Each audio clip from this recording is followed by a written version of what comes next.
Hey, I'm Michele Jamison, and I'm so excited that you're watching this video. I can't wait to teach you how to train your appetite. So, let's get started. Welcome to MJTV, empowering you to create positive change in your health, wellness, nutrition, fitness, and mindset. Determining how hungry you really are may make a difference on the scale.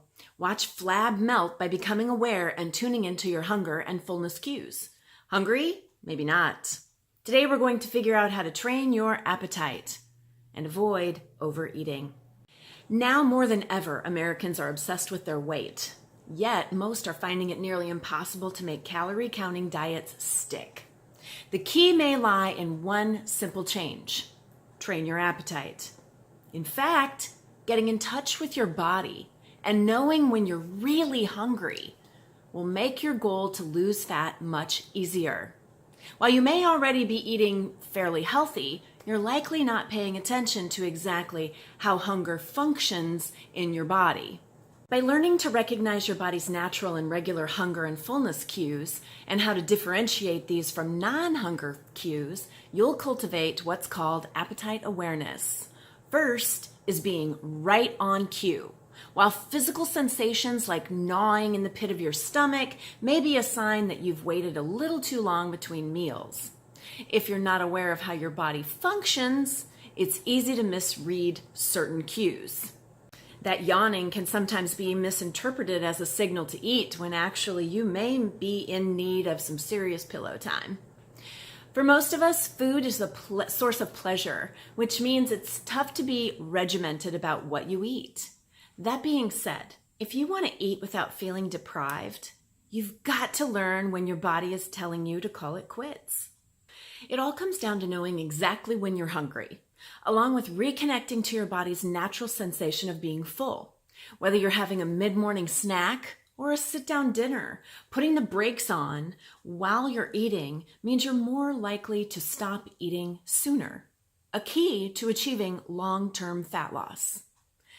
When it comes to creating your own appetite awareness, you need to reawaken to your body's internal hunger and fullness cues.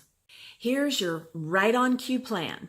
Before you take a seat at your dinner table, turn off the TV, put your phone on silent, and focus your complete attention on how your body feels with each forkful from your plate. Distraction-free, you'll be less likely to overindulge because your focus is much more on body awareness as you eat. Next is refer to the scale. As I said, when it comes to creating your own appetite awareness, you need to reawaken your body's internal hunger and fullness cues.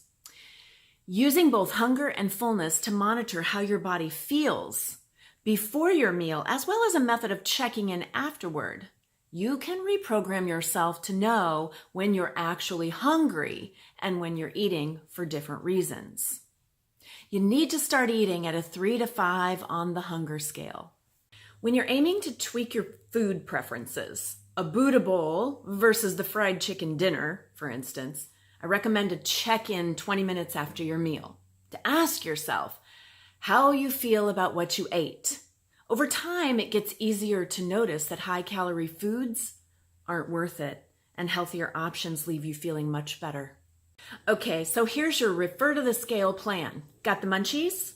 Use the hunger scale chart to figure out whether you are truly hungry or if it's all in your head. There's a link in the description to grab a PDF chart for free. Next is timing is everything. When you're trying to lose weight, you probably think you're going to be hungry all the time, but you may not have to be.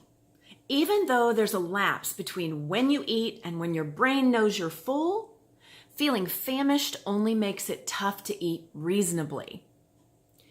In the beginning, I suggest eating regularly each day in order to gain an accurate awareness of your body's hunger cues.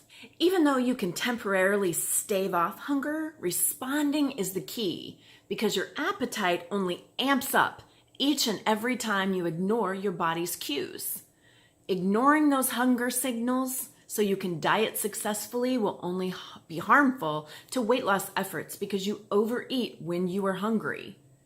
You're better off using the many meals strategy.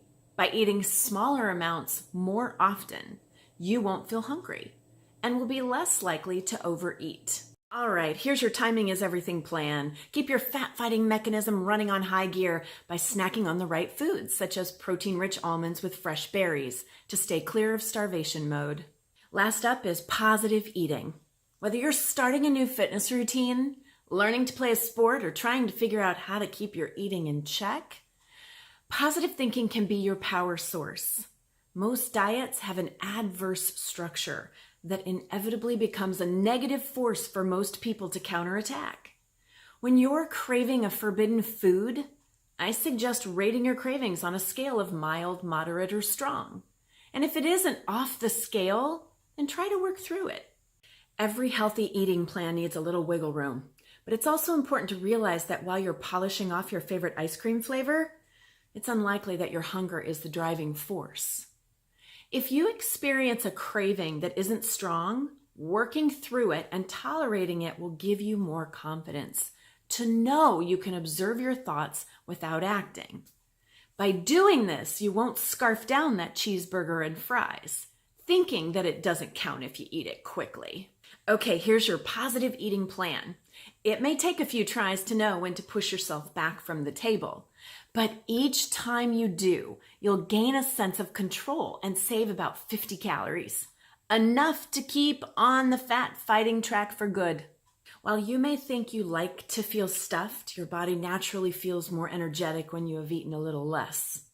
It's also important to note that thoughts and feelings are coming up for you around eating.